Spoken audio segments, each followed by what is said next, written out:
శ్రీ మాఘ పురాణము 7వ అధ్యాయము లోవికి మాఘస్నాన ఫలము.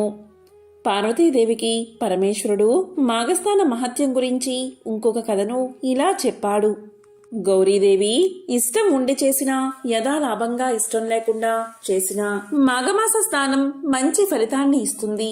కాబట్టి మాఘమాస స్నానం వ్రతం మానకుండా అందరూ చేయవలసిందే. చాలా కాలానికి పూర్వం దక్షిణ దేశంలో వసంతపురం అనే నగరముండేది. ఆ నగరంలో సువర్ణ శ్రేష్ఠి అనే కోమటి ఒకడు ఉండేవాడు. అతను పరమలోభి. పిల్లికి బిచ్చం పెట్టేవాడు కాదు. ఎంగిలి చేతితో కాకిని కూడా కొట్టేవాడు కాదు.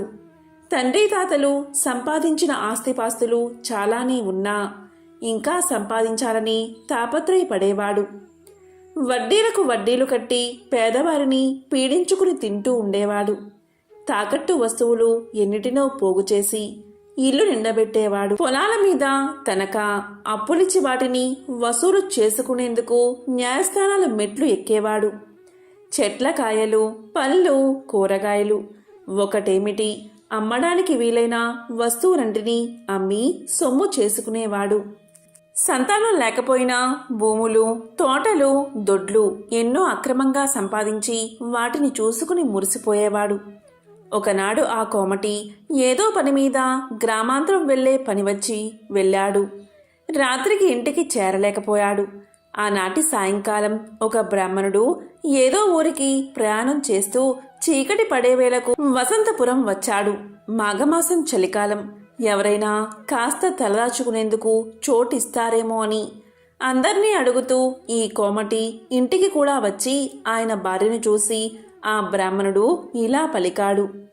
అమ్మా, నేను వెళ్ళవలసిన గ్రామం ఇంకా చాలా దూరంలో ఉంది. ఇప్పుడు పొద్దు కునికిపోయింది. ఈ రాత్రికి మీ ఇంటి అరుగు మీద కొంచెం చోటిస్తే పడుకుని తెల్లవారుజామునే లేచి చెరువులో మాఘస్నానం చేసి వెళ్ళిపోతాను. కొంచెం దయతల్చు తల్లి అని ప్రార్థించాడు. ఆమె చాలా దయగల తల్లి. కోమటి భార్య చాలా ఉత్తమురాలు, గుణవంతురాలు. అప్పుడు ఆమె ఇలా పలికింది. అయ్యా, మీరు మా సావిట్లో ఆ వార పడుకోండి.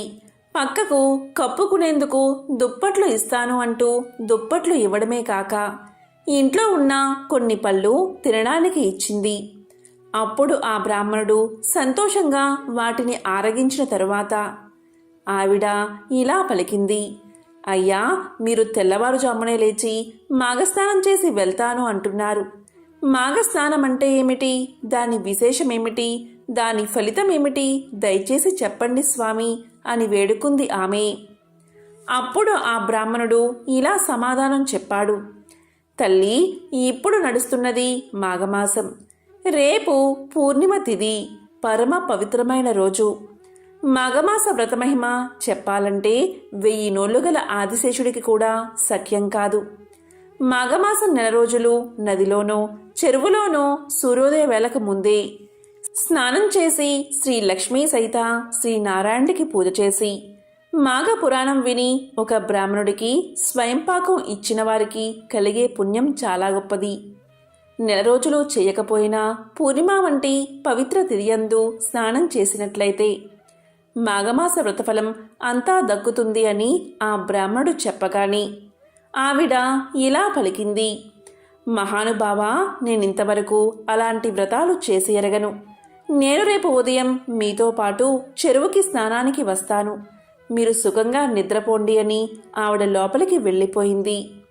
ఇక బ్రాహ్మణుడు సుఖంగా నిద్రపోయి తెల్లవారుజామునే లేచి ఆ ఇంటి ఇల్లాల్ని కూడా నిద్రలేపి స్నానానికి చెరువు దగ్గరకు వచ్చారు.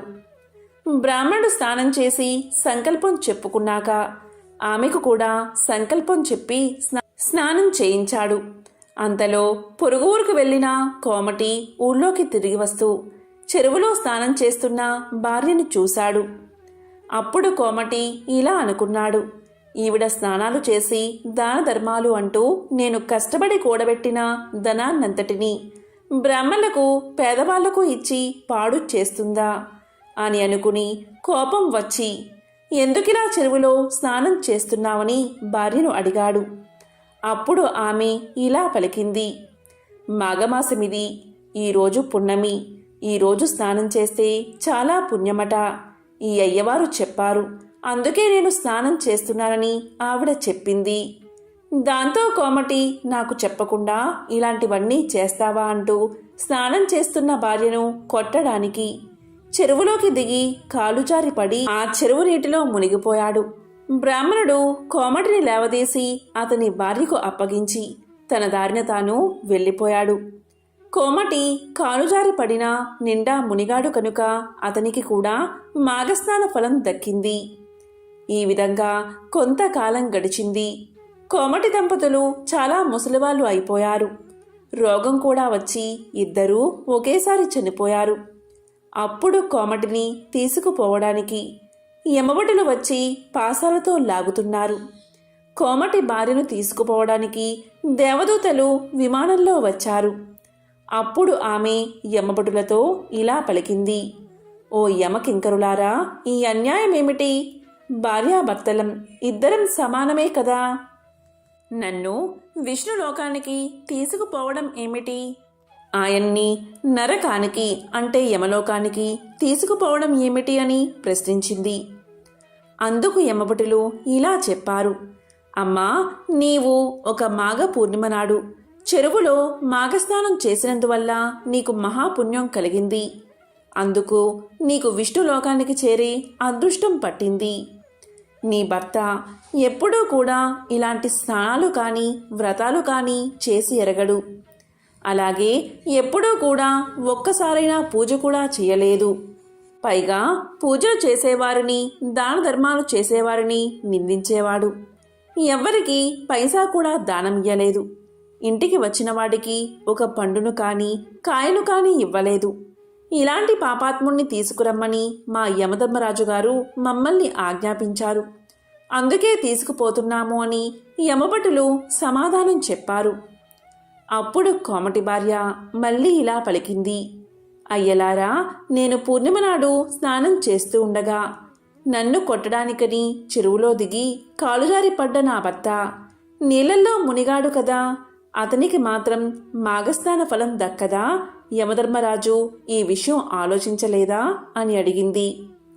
అప్పుడు యమభటులు ధర్మ సందేహంలో పడ్డారు. అతన్ని యమలోకానికి తీసుకుపోయి యమధర్మరాజు ముందు నిలబెట్టి యమభటులు ఇలా అన్నారు, దేవా, ఈ కోమటి భార్య వేసిన ప్రశ్నకు తామే సమాధానం చెప్పాలని కోరారు. అప్పుడు యమధర్మరాజు అతని సంగతి చక్కగా విచారించి, ఇతను మాఘ పూర్ణిమ నాడు అసంకల్పితంగా అయినా సరే చెరువులో మాఘస్నానం చేసినందుకు ఇతడి పాపాలన్నీ తొలగిపోయాయి కనుక ఇతన్ని దేవ విమానం ఎక్కించి విష్ణులోకానికి పంపించండి అని భటులను ఆజ్ఞాపించాడు యమధర్మరాజు. దీంతో యమభటులు కోమటిని విమానమెక్కించి విష్ణులోకానికి తీసుకుపోయి విడిచిపెట్టారు. ఈ విధంగా పరమ పాపాత్ములు కూడా మాఘస్నానంతో పవిత్రులు అవుతారు అని పరమేశ్వరుడు పార్వతికి మాఘస్నాన మహిమను వివరించి చెప్పాడు. శ్రీ మాఘ పురాణము 7వ అధ్యాయము సంపూర్ణం.